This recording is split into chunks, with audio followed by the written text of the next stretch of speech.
Uh, I'm happy to say that Scituate's a community that has consistently supported our school, and the level of support, it doesn't matter how many students enroll from Scituate, the support has been there. I'm proud to say I've been at the school for 30 years, and 14 of those 30 years superintendent, and I've been principal and started as a classroom teacher. So I'm very committed to where we're going with the school, and all the data trends we're seeing about VocEd, Scituate's interest in our school, and what we're hoping to do for the next 50 or 60 years here is very promising. So John will help me walk through these slides here, and I'll try to go at a modest pace.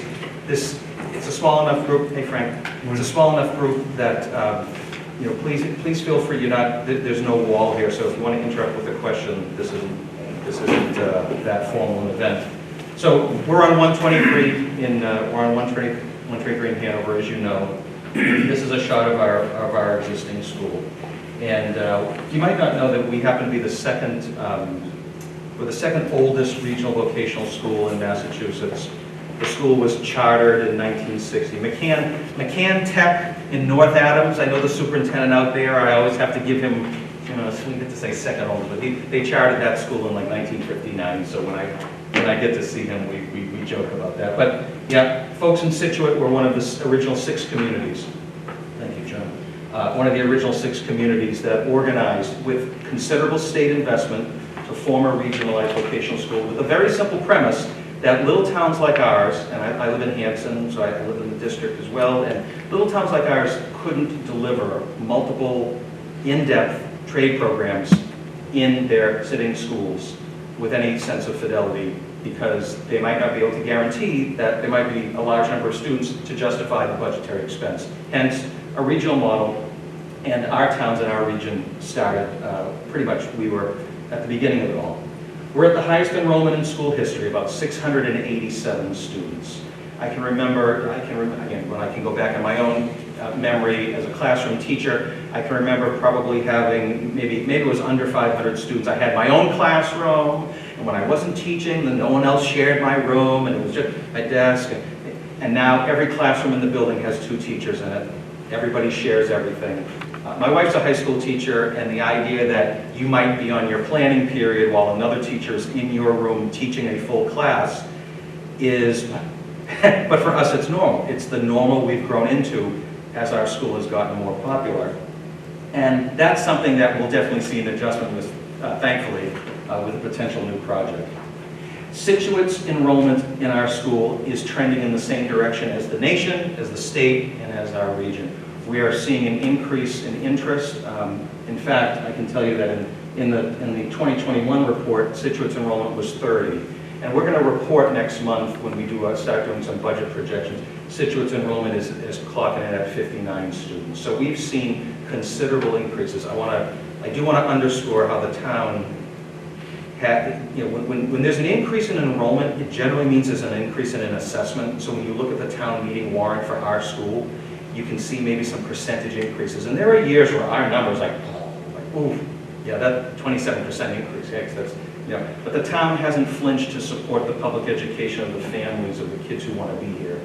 So Scituate has been, like I said, Scituate's on a steady increase. By the way, that's not a guarantee. These things can change, but I do see a trend. I see it in Scituate, and I see it in Hanover, similarly doubling their enrollment in 4 years. And we just brought in the town of Marshfield. The town of Marshfield is our 9th community, our biggest community in terms of student population, and they have a 9th grade class of 30 students. So we see Marshfield as being, they saw the need to get their kids access to what we offer. We see the value of having a 9th partner to help share the costs of what we'll be talking about. If you're not familiar with the school, we have 12 vocational majors. We did quite well. I'm so proud of our staff, what we were able to do through the pandemic and being able to stay open, at least on our shop weeks, as much as possible, because you cannot imagine what remote learning might look like for some of these areas. And so thankfully that is in the rearview mirror, but we're so proud of the work that they've done with these 12 areas, and all of them having a strong labor market demand, a strong demand for co-op. Most of our senior class is out on co-op. And my standing joke is, I know the week the seniors are in shop, because when I come out of my office door and I see an empty student parking lot, I know, oh, this is their shop week. They ain't here. They're working. Local employers are supporting us. They're taking our students, they're helping the kids expand their skill set. It's a perfect local partnership. We can't say enough about it. This is a nice, this is a brag sheet. You know, this just tells a little more of the story, and for some in the audience tonight who've had a long history with our school. The upper left corner talks about, you know, I get the question a lot about college. We prepare kids for college. No matter what decade you were born in, there's probably some sort of a label that vocational kids, something can't do something. I don't believe that's true. I never did. And we are looking at this saying, yeah, this makes sense. So many of our vocational programs are direct-to-work programs that do not require a bachelor's degree. But no doors are shut for our graduates, because if they change, they expand what their horizons, what they want to do, they've got a strong academic foundation, and clearly they're gainfully employed. In the upper right corner, our co-op program it's amazing. And I bragged earlier about having so many kids on co-op, but it's also nice to say that these kids are earning money. I mean, collectively, the juniors and seniors on co-op earned over $1 million. Being out on co-op during the school year, over 66,000 hours worked in their trades. In the lower left, you can imagine that if we're going to get the opportunity to spend so much time with these kids, they should be able to pass industry-recognized tests, so that when they graduate, they've got a few more bullets on a resume, recognizing that the industry says, hey, you know something, and you're not, and you're a high school graduate. That's great. These are just a few examples, and there are so many others in the trades. And the lower right is really not. It's just a reminder to me when I see this that part of the curriculum is what's outside our school building. We want municipal partnerships. We love when we get the phone call from Town Hall, the police department, the DPW. We would much rather be working on projects that are a direct return on investment to our communities. Sometimes it's a reminder that we exist if we're in a lower enrolled community, but I cannot tell you the growth that we see in students. You take the trade skills, you set them aside, but now they're actually working in their own communities. You want to call it community service, I suppose, but I think it's that blend of you're working with clients and customers. And these small projects, whether we're a ramp for the fire station, restoring the fire truck, these are big deals. Kids don't forget it either. You know, they will I will see graduates. They will tell me every single municipal project they worked on, and they're proud of it, whether they live in the community or not. So now, just to pivot after the warm fuzzy feeling about our school, which I don't tire of it. Yeah, if we had a batting average for getting in the MSBA pipeline, ooh, ouch. We were trying for 6 years, and the messaging was, no, not yet, and we oftentimes took that as a sign of, okay, well, they're supposed to prioritize buildings based on building condition. We're very proud to say, we got a 62-year-old building, and it wasn't falling apart. We couldn't let it fall apart. We also have the brains and the skills to maintain a lot of the systems. But in 2020 and 2021, we got the nod to apply. We were telling the same story, the story you probably know. The shops aren't big enough. The infrastructure is aging, and we can only do so much with it. The building envelope is inefficient, and we've got space needs all over the place. And we did every MacGyver, HGTV, design on a dime thing you could. Walls come down, walls go up, condensed. This used to be a closet, now it's, and we've maxed that out. We're proud of what we've done, because for me, I think we have a moral obligation, in my view, to do everything we can to get as many kids into that building, because this is a transformational opportunity. And to think that we might not be able to take that next kid into a shop because we needed that 300 square feet for storage is absolutely unacceptable. And so we've been very lean with some of our procurement processes, as well as some creative design. And so part of it is we were being able to increase enrollment, retain kids, while the size of the footprint of the school has remained substantially the same. And now, what are we planning? So for the last couple of years, working with our project manager and working with our construction management firm, Suffolk Construction, where we brought to the MSBA this design. That's the school, and Webster Street you can see there. We'll build a new school on the ball fields behind the building. This would be what the entranceway of the new school would look like. We tried to capture, if you squint, you can see a farmhouse theme there. If you in our area of Hanover, there are a lot of farmhouses. So we wanted a simple design. I asked the building committee to find something that's simple, that's a tight design, that's not over the top in any way, shape, or form, because we're going to have to justify those expenses, because vocational schools are not reimbursed at the same, they are reimbursed at the same rate as any other school, and unfortunately, while we're grateful that the state has us queued up for a bag of grant money, they don't consider the specialized spaces or equipment that we need. Every instructional space is reimbursed as if it were low ceiling desks in rows. So the locals have to eat the difference when it comes to that cost. So we had to find other ways and other efficiencies. But we also knew that if we were going to go to the residents for approval, we had to spend a lot of time saying, let's confirm we can't renovate this building. Let's confirm we can't build on a second floor. Let's price all of these options out, and we did. And as a community that probably went through the same elementary school deep dive, how much more can you renovate before the costs eclipse something that's new? And the conclusion was very similar. You can't take all the 1962 out of a 1962 building, no matter how much you can bionic man the thing. And so we have a design that is the best value, and it's built for the future. It's going to be designed for 900 students. So if I could pull the operational budget money off of the trees, we would fill that. We would fill that. But that's not going to happen overnight. There's no way we can do that overnight without having comparable state aid. So it would be gradual. It would be a gradual uptick. But that's 40 or 50 additional seats with each incoming class in bigger shops, classrooms, and science labs. And adding 2 new programs. Plumbing, which many folks would say, you don't have plumbing yet? It's like, yeah, that is a skilled trade that we brought in HVAC, and I did hire a plumbing teacher to be part of our HVAC program, so we've got a good launching point if we're fortunate to get here. And veterinary science is an area that kids in our northern Plymouth County area could only go to an Aggie school. So we think that veterinary science both have strong labor market demands, and I'm getting a lot of good feedback.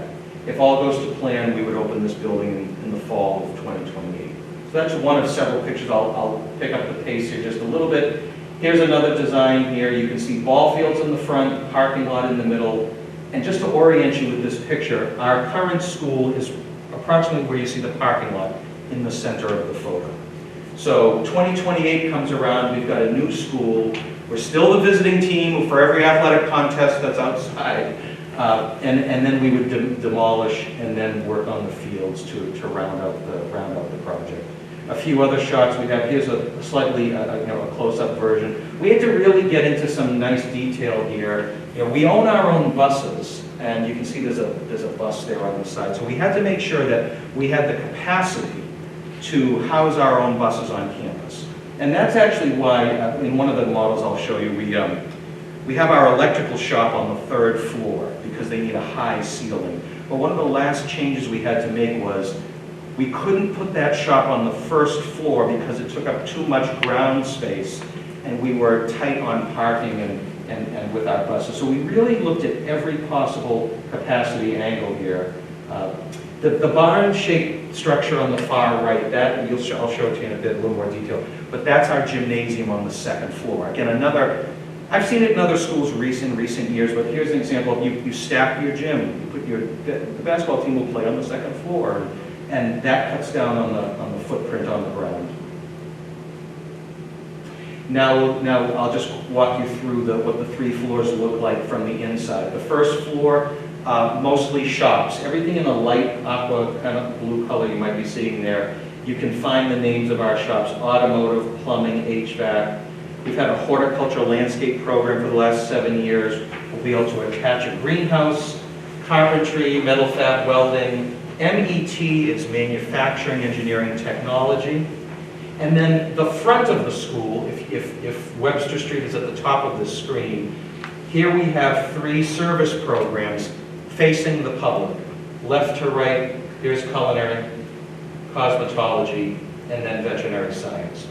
One of the improvements to this design, and it's an essential improvement as far as I'm concerned, is improved security. In this design, anyone coming into our building through that main entrance can now go to our restaurant or our salon or to the main office. It's a big improvement as we try to always be mindful of the school perimeter.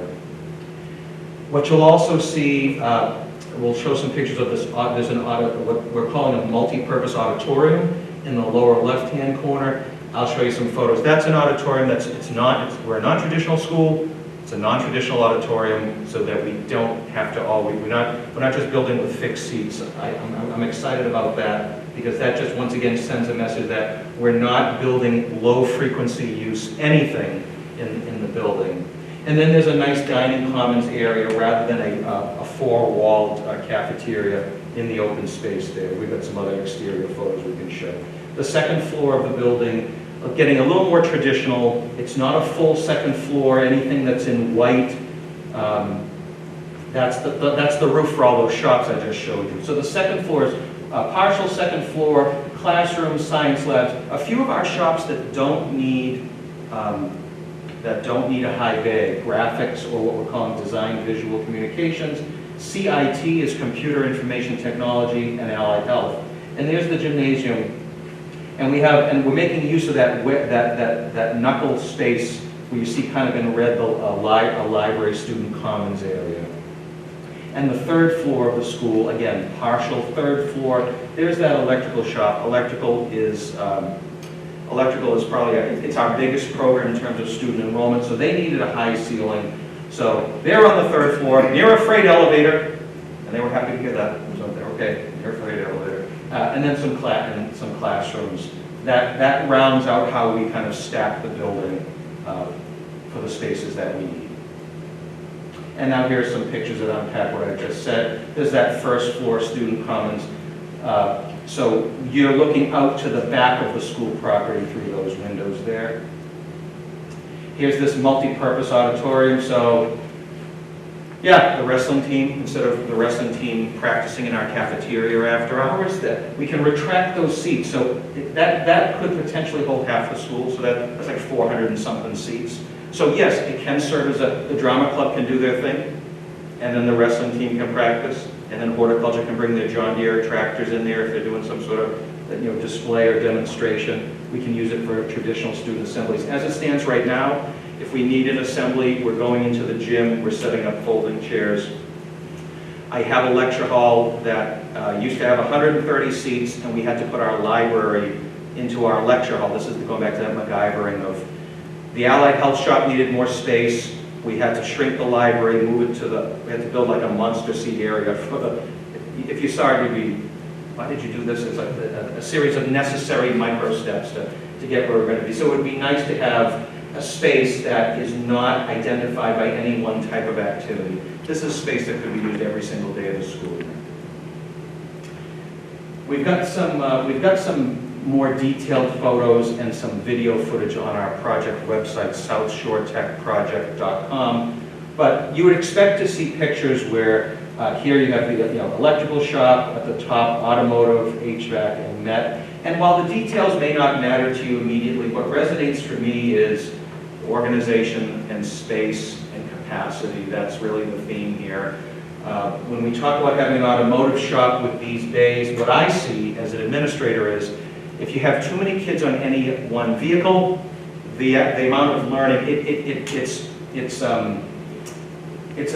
necessary, but is there learning happening? If you can increase the number of bays and reduce the ratio of students, you're going to have more students turning the wrench, perhaps as opposed to one person turning the wrench and others watching and saying, I watched someone turn a wrench today. So we're going to see that throughout, because the number one priority was to increase the square footage of our vocational programs. Now we'll pivot from how beautiful that all looked to, all right, well, where's this going with, what are you thinking about costs, and where does this fit into the conversation? So I apologize in advance for rattling off some numbers, but you know, it is a necessary part of the conversation, and one that I'll have even more information on by the end of this month. So I want to give you the best info that I have right now. The state actually approved this officially on October 30th, so we're right on the heels of them saying, yup, it's official. We agree your project your project is about $276 million. Agreed. MSBA says we'll have a maximum grant for you all of 111.7. That includes, not to get too in the weeds, but that includes if we had to spend all of, you have the project needs a contingency, you have to keep like 5% aside for a whoopsie, or we didn't expect this. So that 276 includes all the contingencies. So what the state says is, we're going to give you a maximum grant that hypothetically, if you used all of your tucking money, all your savings, the grant could be that high. So if the grant's not that high, that's actually might be good news, because it probably means we didn't spend the contingency money, so the actual borrow will be less. But let's assume that it's not. Let's assume we need it at all. We're looking at a little under 165. But I'm happy to say that there are a couple of other small things that matter to me as I drill into the numbers. We funded our feasibility study on our own, meaning that we had money in our stabilization fund. We got 55% of it reimbursed. So I know we've got like $1.5 million sitting in a stabilization fund, which I very eagerly want to push those chips right back in and say, let's use it to offset this. So when we finance this, I think the number 164 and change will be a couple $1 million less. And it just feels good for me to say that, because numbers going down isn't something we get to say very much these days. But we saved our money, we spent the money, we came in under budget, the state did its job and reimbursed us, so now we've got more money to put back into the project. And we're also doing quite a good job of competing for state grants for Voc equipment. And I think we could lower this by even another $500,000. That means we're getting money from the state to replace Voc equipment that would easily migrate over to this new building, and we wouldn't need to finance buying more equipment in 2028. So we're working with our administrative team on that. What it boils down to is this is a building that the eligible reimbursement rate is a little over 61%.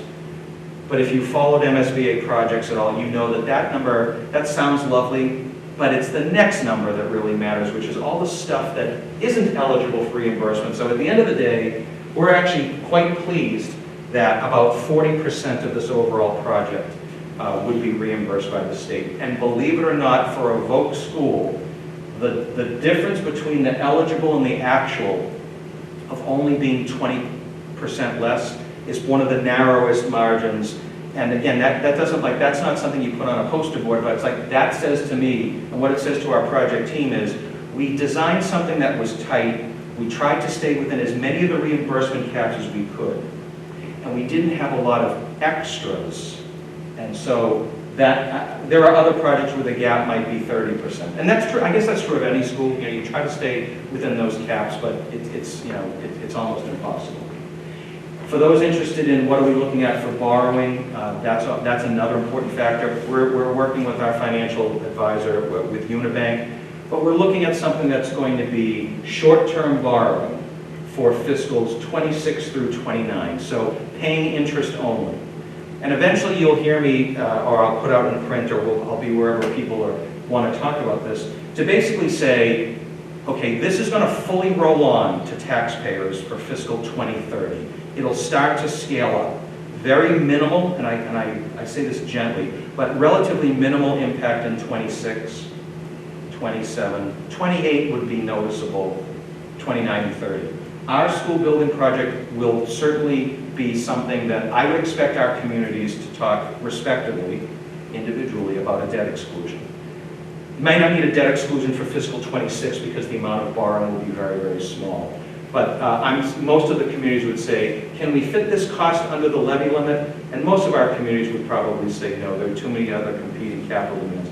But I can talk all day long about numbers, but the one thing that we as a school district have no say in, so we do stay in our lane, is each community's local decision what to do with it. So I'll talk a little bit more about process, but so ultimately, ultimately, we're using some bond amounts here. I'm having some folks double check some of the numbers, and like I said, by the end of November, we want to be able to put these numbers out on the street. But since you're here tonight, I will literally tell you the last set of numbers I ran personally, and it was somewhere between $100 to $110 per year on the average assessed home in Scituate, which is $933,000, I think, using fiscal 24 estimates. So if you're saying blah, blah, blah, what does this all really mean? I'm saying that probably around fiscal 2030, for the average assessed home in Scituate, the amount, and if we level payment it, so that's more in interest, but more affordable in the short term, that's probably where we are. I'd like to say I'm in the infield of the ballpark with that number, but I will correct myself if I'm wrong, but that's what we're looking at. Scituate is about somewhere between 6 to 8% of the share of the school. I will be at a special town meeting on Monday night talking about changing our regional agreement to an adjustable share based on enrollment. That's really not the focus of this presentation. But I'm using those, I'm looking at Scituate's current enrollment, looking at future trends. So that's where my head is right now. So if you want to take that and then kind of match it up with everything else we're saying, we'll have more precise numbers. I'll be able to say to each of our 9 towns, here's what we're thinking, here's how we think we could borrow it, and here's what we think would be added to a tax rate from fiscals 26 through 31.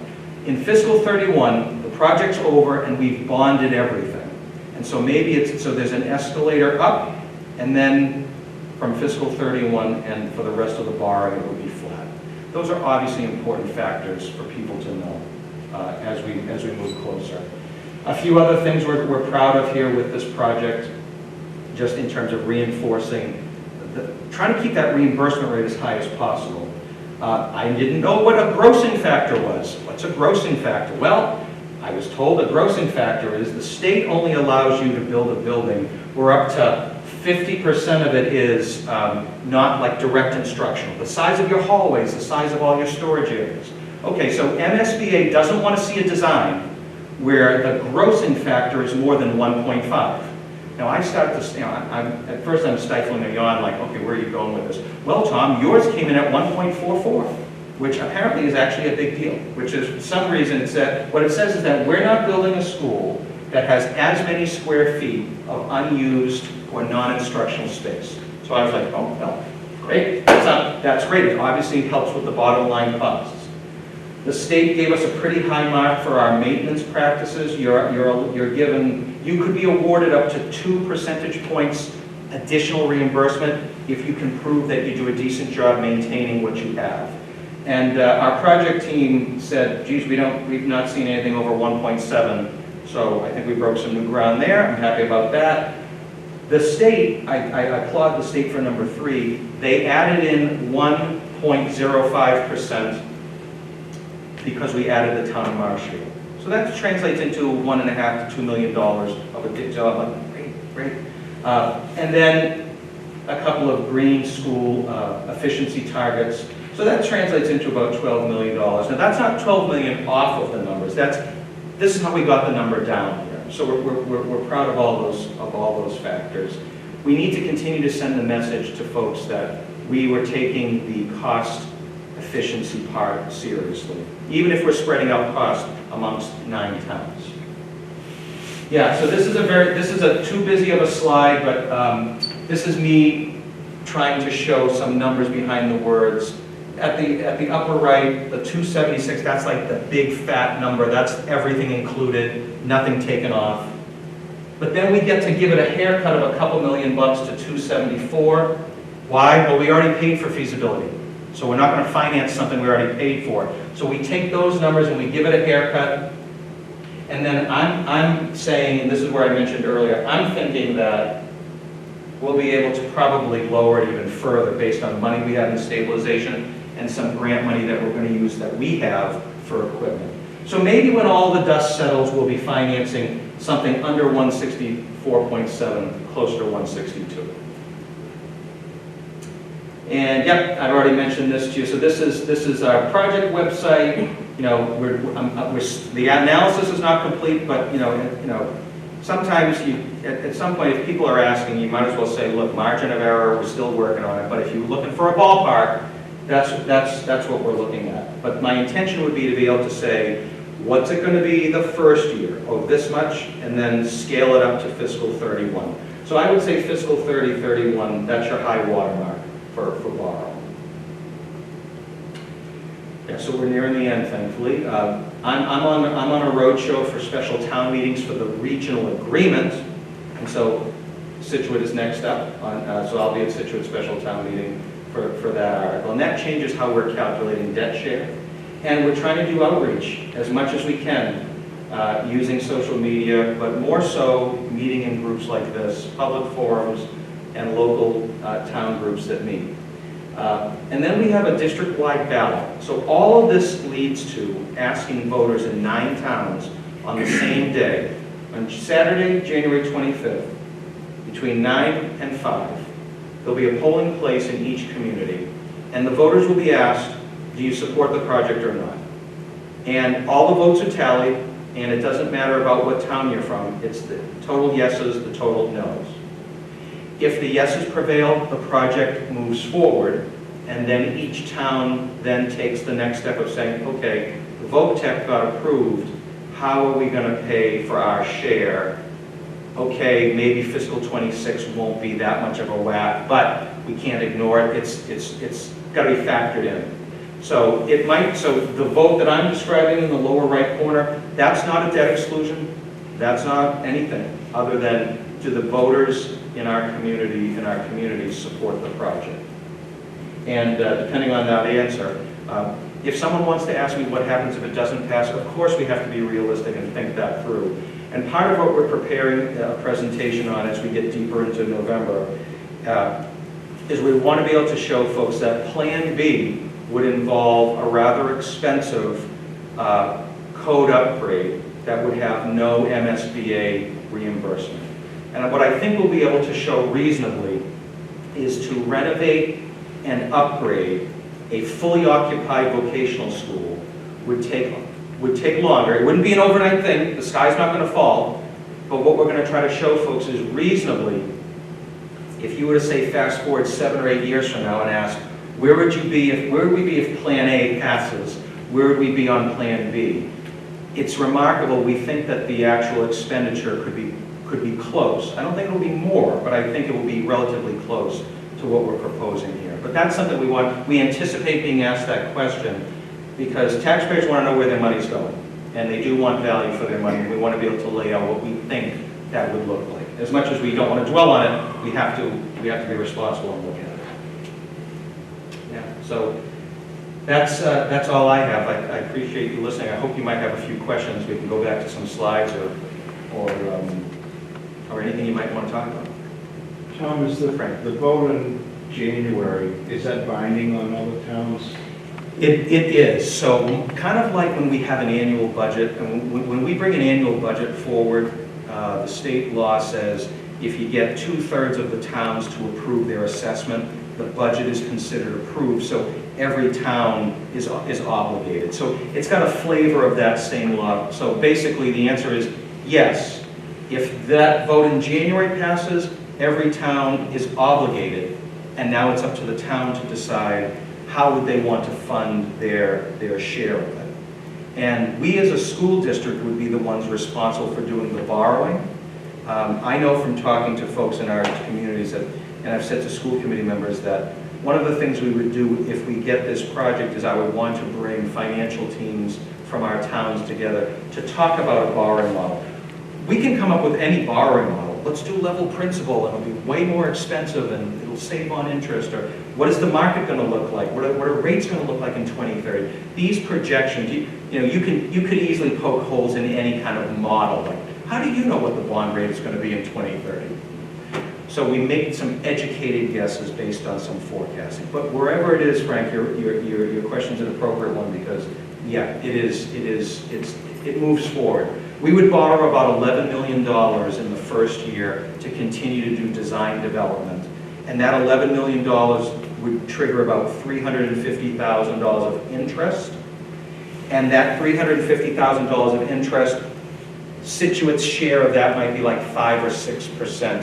So those are the numbers we'll be able to break down for folks. But once we get past like the next couple of years, now I'm getting into enrollment projections. Now I'm starting to say things like, Marshfield's in, they're going to send more kids, but with the same size school. So how is that going to affect town, how is that going to affect enrollments? I don't think it's going to have a major effect on Scituate. Scituate is using almost all of the seats that we apportion it every year. And while the apportionment might take a bit of a haircut, I see communities like Rockland or Whitman who have historically sent more kids than they have seats. That's probably where we're going to see the biggest adjustment. In an oversubscribed town, there are just fewer unused seats. Where do the unused seats come from? And I skipped a step by saying, every town gets seats based on the size of its 8th grade population. And so for some of our communities, Norwell and Cohasset have historically not used all of their allotted seats. So those seats get put back into the pool to redistribute for other communities. So when that vote is taken, it's not like the majority of the towns would dictate that. It's the actual number of people that vote. Yeah, it's kind of like electing your state rep. You know, the state rep represents 3 towns, and the state rep might win Scituate and lose, Norwell or something. But it's the aggregate. It's the total number of votes, and so it's regional votes have 2 options under the law. And the last several votes that have gone for a project like this have used the same model we're on. The model we're on is go ask all the voters, special district election, and the school district covers the costs. The other option is you go to 9 separate town meetings, and you need all 9 towns to say yes. And if any one town says no, then the matter stops. Makes sense. So Tri-County Vocational in Franklin, Cape Tech and Harwich, Bristol, Plymouth and Taunton, Northeast Med and Wakefield all use, so this is a similar model. So, and the town clerks in our communities have been great working with us on, in the midst of getting through a presidential election cycle, to also focus. This election in January is in large part because of the burdens on our town clerks having to close out the presidential election work. And so when we met with them a long time ago, said, what's your capacity? We ended up, we didn't want to go out too much further because then we would have to add cost escalation for procurement reasons. So you might ask, why are you doing this in January? Are you hoping for a blizzard? Like, what are you doing?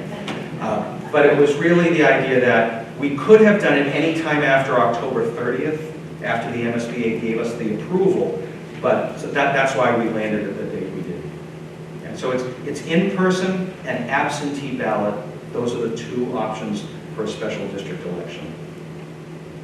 Other ballot?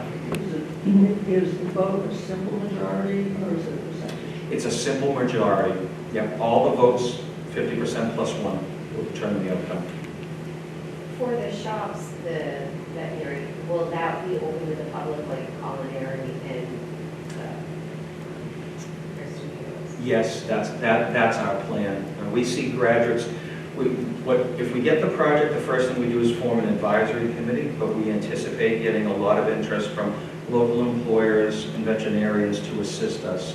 But we would not be dealing with large animals, and it's unlikely we would be housing animals overnight. But in the same service-oriented aspect, we certainly could provide some services, grooming services as well. We see many pathways with that program. That's why it's on the first floor in the front. That's what I saw. Off of the corner of it. Any, What is the current exception rate or enrollment for like 8th graders like going into? Yeah, so we have in the last several years admitted a 9th grade class of 180 students. We typically get over 300 applications in the aggregate, so all of the communities. I asked my admissions director this week, how many Scituate applications do we have? And she told me 26. Oh, strike that. 26 applicants and Situate's apportionment is maybe 21 or 22. Now, those numbers are very soft so early. We'll offer admission to kids, and some kids will decline. So we continue down the list. But in the aggregate, we have a waiting list at the beginning of from the moment we fill the freshman class, our waiting list is now looking at about 100 students. And as students maybe don't take those slots, we continue to go down the list. But so the demand is there. And just for perspective, and not that I'm trying to overdo it here, but when my admissions director told me that oh look, there's maybe there's 26 students that have applied, I went to go see the size of the senior class. How many Scituate kids are in grade 12 right now? The answer is 10. So you graduate 10, you bring in a freshman class from this community that might be in the teens maybe 20. So we're looking, just very roughly, super early, we could be looking at an additional year of additional interest. Right. So anyway, the numbers are trending upward in most of our communities. I think this is a great idea. Beyond voting for it, what else can we do, I guess, to support this project? Right? Well, how can we get people to come out and vote, I guess, beyond your messaging here? Well, thank you. Thanks for asking about that. I do think some of it is, we want to try to raise awareness. And I have found a lot of joy and success in wanting to just engage folks. Because we are popular, we do meet a lot of great outcomes, and I think we're a well-regarded school. But we also do not educate the majority of kids in any of our 9 communities. So best kept secret, it's one of those things where we have an opportunity to engage people. So our school project website has a lot of information, but I was saying to Val earlier, and one of the things I'd like to do is to try to go and talk to groups like this. If not a quote public forum, then maybe there's some other groups in town that would be a good opportunity. We're also going to do some online forums. Not everyone can get out, but they can certainly turn off their camera, mute, and just have it on in the background to kind of catch up what's going on. Reaching out to your own network of folks who live in town to just raise their awareness. Are they aware that we're pursuing this? Because unlike other building projects that typically go through a town meeting and then to a ballot, this process doesn't. Even though you heard me talk about town meeting earlier, that's just it's just a parallel. We happen to be working on the regional agreement during the same season. But if we weren't doing that regional agreement thing, there would be no gathering. The community gathers around a town meeting, and that's oftentimes where awareness gets raised. So I'd appreciate any thoughts you might have on how to increase awareness as well. But I think pushing out the information we have would be great. Or directing people perhaps to me if there are questions that come up. So definitely don't claim to have all the answers as to how to reach people, but I do want to put ourselves in a position where I feel comfortable saying we did everything we could to raise awareness. And raise awareness means literally just that, not looking to arm twist. Like, do you know we exist, you know what we're about, and we want people to, because this is a long-term decision. That includes people feeling like, where did this come from? They did what? What was going on at the town hall that day? I don't want that. We want people to know about it. At the special town meeting Monday night, would it be appropriate for someone in the audience to get to the microphone and just say it's not relative to the change in the agreement, but could you mention where people can get information about the proposed? I appreciate you asking that. I was on a meeting earlier this afternoon, a moderator's prep meeting, and so what Jim would end up doing is it would not be the time to we're going to have flyers and these easels in the lobby, and I have cleared that. And we'll have a representative from our project team for any interested residents who might be curious going in or going out. So the info you have tonight, that flyer, and that will be available. So I don't think there'd be a lot of oxygen to be able to devote to it, but if I'm speaking on the article, what I can say with fidelity is the impetus for this was the potential for having a big borrowing project and saying, you've had the same language on a fixed debt share in your regional agreement since 1960. And that was some of the feedback we got. So that in and of itself is, I think, is absolutely in bounds of why are you doing this? That would be the answer. And for more information, you know, that information is available. So as I talk to the moderators in our respective towns, I ask, when in Rome, like, what are your parameters? We'll abide by those parameters. But we also want to let folks know that we didn't just come up with this, like, man, we got nothing going on this fall, so let's tweak the regional agreement. It obviously had a genesis in this project. Well, then would it be appropriate to ask why the need to amend the regional agreement? That's an appropriate question, absolutely. Anything else I could answer for you? Okay, well, geez, thank you very much for coming out. I hope you'll be willing to reach out if you have any other thoughts, questions, concerns, or suggestions about where we can bring this conversation next. Thank you. Thank you.